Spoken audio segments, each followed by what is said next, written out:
Louisa Firestormer Books. Welcome back. And today is basically a wrap up slash intro to December. Basically, I'm wrapping up November, what I got in my book haul, what I read, and then the beginning for December, what I plan to read, what I hope to read, because I have not done so well on my reading because of my health, but now everything should be awesome. Can you not stare at me? I tried to kick everybody out the house, but somebody is not and is staring at me, and I don't do so well when they stare at me, so I try and film when nobody's here because I'm not good. Anyways, on to what I hauled for this month. So let's go what I got off of Thrift Books. I wasn't supposed to buy anything, but I was having, what was it? Hold on. I was on a reading slump, so I bought like 3 books off of Thrift Books. I bought one that I absolutely loved when I was younger, and I don't have a copy of it, so I bought it. And then the other one was the second book to a series I started reading earlier in the year that another Bookstagram user, the Ginger Bookworm, that he recommended.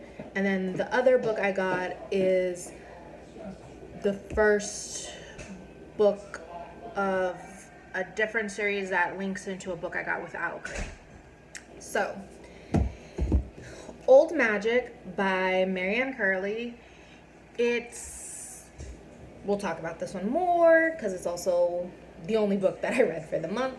So, Old Magic, Marianne Curley, my absolute 5-star read. Most people probably wouldn't, but I did because of nostalgia and, like I said, more into it later. A Fever of the Blood is the second book in the Frey and McGray series. Basically, it's New Year's Day, 1889, in Edinburgh's lunatic asylum. A patient escapes as a nurse lies dying. Leading the manhunt are legendary local detective Nine Nails McRae and Londoner in exile Inspector Ian Frey. Before the murder, the suspect was heard in whispered conversation with a fellow patient, a girl who had been mute for years. What made her suddenly break her silence, and why won't she talk again? Could the rumors about black magic be more than superstition? Detectives McGray and Frey track this mysterious killer far beyond their jurisdiction, through the worst blizzard in living memory, into the shadow of Pendle Hill, home of the Lancashire witches, where unimaginable danger awaits. So, don't know when I'm going to get to this, but it does sound very interesting. Next, we have Maggie Stavater, The Raven Boys, book 1 of the Raven Cycle. I have not read any books by her, but like I said, it links into a book I got from Owl Crate, so I want to read this just so I'm not like confused. So this is every year Blue Sargent stands next to her clairvoyant mother as the soon-to-be dead walk past. Blue never sees them until this year when a boy emerges from the dark and speaks to her. His name is Gansey, and he's a rich student at Aglanby, the local private school. Blue has a policy of staying away from the I don't know how to pronounce that, boys, known as Raven Boys. They can only mean trouble. But Blue is drawn to Gansey in a way she can't entirely explain. He is on a quest that has encompassed 3 other Raven Boys: Adam, the scholarship student who resents the privilege around him; Ronan, the fierce soul whose emotions range from anger to despair; and Noah, the taciturn watcher who notices many things but says very little. For as long as she can remember, Blue has been warned that she will cause her true love to die. She doesn't believe in true love and never thought this would be a problem, but as her life becomes caught up in the strange and sinister world of the Raven Boys, she's not so sure anymore. That's that. So, on to, I said, it links to Maggie Stavater's Call Down the Hawk, which is book 1 in the Dreamer trilogy.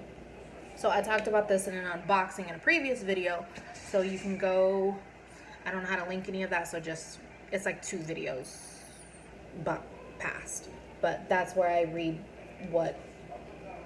yeah. Next, we have The Toll by Neil Schusterman. This is book 3 of the Arc of the Scythe. Look, okay, I'll admit, I bought this because it's cover and the fact that it's from Outcrate and they have it signed, okay? I haven't read the other books. I plan to when I get them, but I haven't yet. So the toll is, I do not speak with the voice of thunder, but the thunder does speak through me. Citra and Rowan have disappeared. Endura is gone. It seems like nothing stands between Scythe Goddard and absolute dominion over the world Scythedom.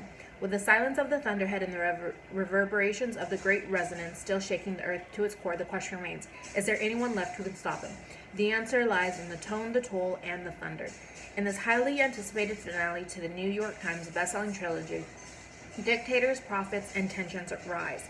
In a world that's conquered death, will humanity finally be torn asunder by the immortal beings it created?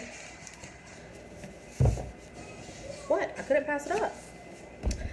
Next we have, this came in my usual owl crate, Winterwood. And like I said, I did a previous video unboxing.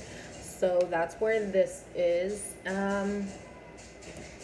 Basically, camp mystery and a whole lot of other stuff.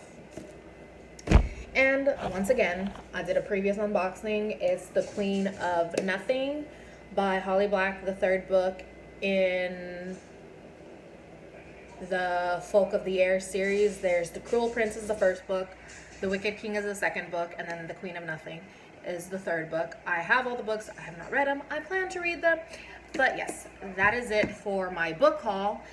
Now, like I said, for my books that I actually read, I only read Old Magic. Like I said, my health and everything. But Old Magic is Jared Thornton is memorizing, but Kate Warren doesn't know why.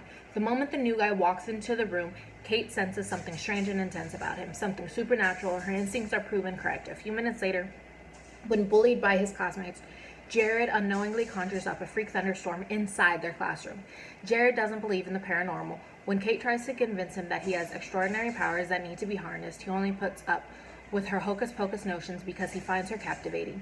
However, the dangerous, uncontrolled strengthening of his gift finally convinces Jared that he must take Kate seriously. Together they embark on a remarkable journey, one which will unravel the mystery that has haunted Jared's family for generations and pit the teens against immense forces in a battle to undo the past and reshape the future. So basically, magic, mystery, curses, a little bit of time travel mixed in there, and teenagers. So I like it because I can empathize, I don't know the correct word, with Kate and how she feels in it. So that's all I'm gonna say about that. I would definitely pick it up if you just want some nostalgia, a quick read, basically nothing too deep, but it's still a good read. So I did not bring my to be read pile, so I will be right back. So for sure I plan to read Magic by Midnight, The Librarian's Chronicles, Book 1s by Allison S. Bass, I don't know how she says it, but I bought this last year, maybe earlier this year, but I plan to read this one for sure this month, because Magic by Midnight, like, hello, Christmassy time, like, you have to be asleep on Christmas Eve, so, though that's not what it's about, but I plan to read it. This one is The Adventure She Always Wanted, Reveal the Love She Could Never Have. Felicity, a young librarian, is certain her only adventures will come in the form of the book she reads. When her uncle reveals that the palace librarians have the secret gift of interpreting fairy tales, stories that control the fate of the kingdom, she is thrust into a new world of magic. Between rescuing Cinderella, a charming prince, and battling an evil force trying to sabotage the fairy tale, Felicity realizes orchestrating a happily ever after ending is going to take all of her wits. However, it's her heart that is put to the real test. She finds herself having to choose between her own happy ending or protecting the fairy tale she's been tasked with completing. After the clock strikes midnight, Felicity discovers her world will change forever, and some fates are stronger than magic. So there's that. I also, if I have enough time or energy, I do want to read The Raven Boys and possibly get to A Fever of the Blood. But for sure, I at least know one book I want to get through. These other ones are bonuses. So that's it for this video. yeah, if you want any recommendations for certain books, let me know. But thanks for watching. You know, do the whole glitzy thing. If you're not already subscribed, please subscribe, like, comment, whatever. Like I said, I'm doing this. If I get a like, I get a like. If I get a comment, I get a comment. But it's up to you. So thanks again for watching. Yep, that's it. Peace.